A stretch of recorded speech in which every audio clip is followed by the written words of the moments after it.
Hello, this is Ginny Brant with Unleash Your God-Given Healing. Today, we're going to look at lessons learned from our trips to environmentally conscious countries. Boy, did we learn a lot.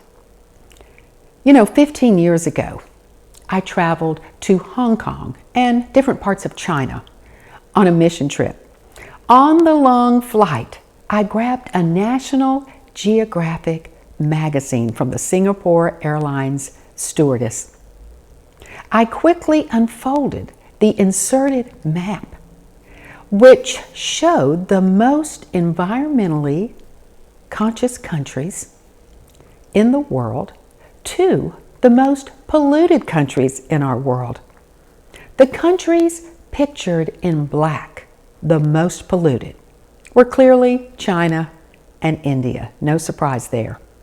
And I was soon to fly into black clouds over China, only to find that these were not weather clouds. They were clouds of pollution. Then there were gray countries that still needed much improvement, which included Mexico. Our own United States was colored light green in a positive light, but revealing need for improvement. Then there were just a few countries which were doing the most to protect the environment, and they were colored in bright green. These countries were New Zealand, Finland, Norway, and Sweden. On a recent trip, we got a first-hand look at the beauty and environmental practices of these Scandinavian countries. And here's what we learned. Then earlier this year, we also visited New Zealand. So let's look at what we saw. Number one, green energy is abundant and literally everywhere. We rode on electric trains, Tesla taxi cabs, large electric transport boats, yes, and electric buses. Norway and Sweden have a goal of having 70% electric cars in the next 3 years. We saw windmill cities on land and in the ocean. We saw solar panels everywhere. In fact, nearly 70% of their energy came from hydroelectric waterfalls, solar, and windmills. Now, this may be hard to believe, but we were told they're even working on an electric plane. Not sure I want to get on that. And here's a picture of a plant in Denmark that turns trash into green energy. The smoke coming out of the pipe is actually mostly steam. Number two, scooters, bicycles, feet, and public transit were the main mode of transportation for most people. As a result, we did not gain weight on our trip, and we biked several cities and walked 5 to 7 miles each day. There were bike lanes everywhere, and we loved it. We actually biked all over Stockholm to do our sightseeing. Most people use a combination of bikes, scooters, or walking to get to work. Public transportation is always used for further distances. Number three, clean water is everywhere. These countries have reservoirs of clean water which are set aside for drinking use only. In other words, no boats or people to pollute them. They further filter these waters with sand, but absolutely no chemicals are needed. These Scandinavian countries are known for the cleanest and best drinking water in the world. No surprise there. Number four, organic crops are abundant. Whereas there are a few but growing number of organic crops in the United States, organic produce is an easy thing to find in these countries. Heavily pesticided crops are not the norm. The European Union and Norway, Sweden, and Finland do not allow dairy and meat products treated with RBGH from the United States, and they do not allow GMO, genetically modified foods. Number 5, energy, especially green energy, is expensive. Even with all this green energy, the locals clearly told us that food and energy are very expensive.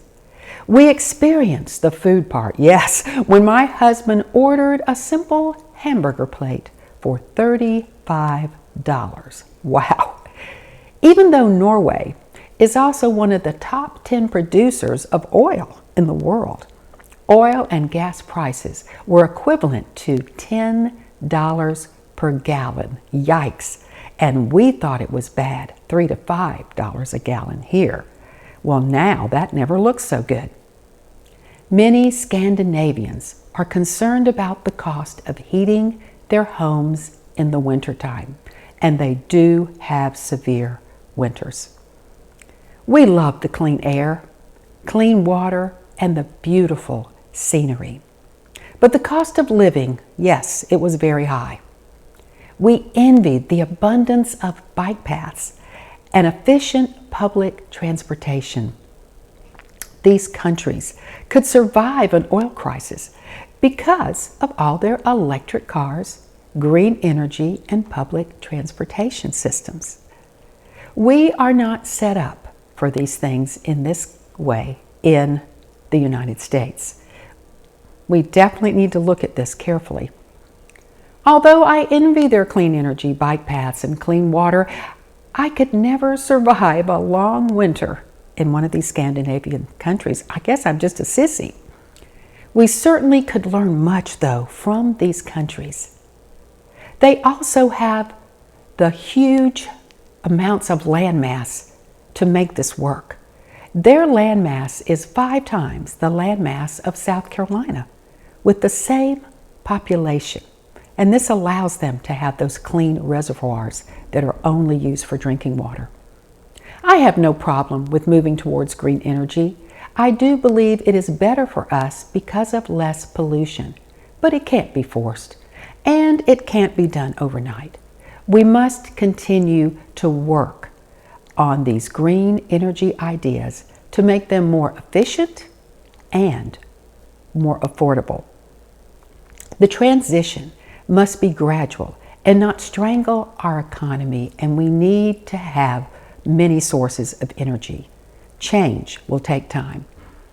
Earlier this year, as I mentioned, we also traveled to New Zealand and found it to be similar to these Scandinavian countries as far as being environmentally conscious.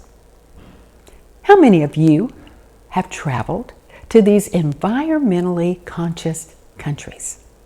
Were you amazed? What did you think about all that you saw? Please share in the comments below.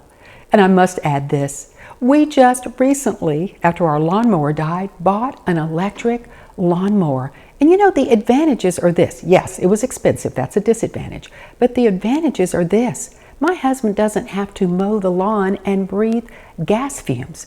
We don't have to store the lawnmower in our basement and breathe the gas fumes. And it is much lighter and easier to store. So far we're loving our electric lawnmower, and next time when our leaf blower dies, we will probably do the same thing. Why? For our health. We don't want to breathe all those fumes. I hope this has been helpful information for you. Please subscribe to my YouTube channel, like this video, and click the notification bell so that you will know when I post new information. Until next time, here's to your health and breathing clean air and drinking clean water. And may God bless.